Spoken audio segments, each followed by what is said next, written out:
Hi! Kamusta ka mo tanan? Ang ngalan ko si Adrian, mastoryahanay naman kita parti sa pahamot.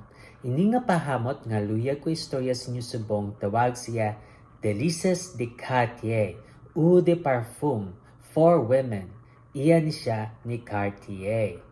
Te, pambabae ni siya, pero kung luyag mo siya suksukon, bahala ka, pag gusto ka.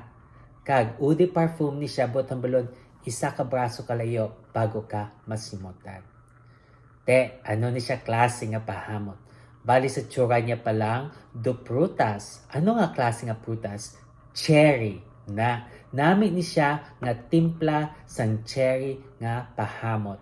Angay siya sa tugnaw nga panahon, ang temperatura nga para siya is between 50 to 70 degrees Fahrenheit o kung 10 to 21 degrees Celsius.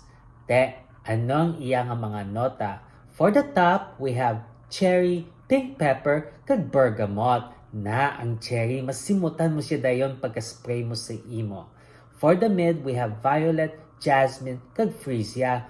Bao, may violet siya, so may pagka-presko, kag jasmine nga mahamot nga bulak.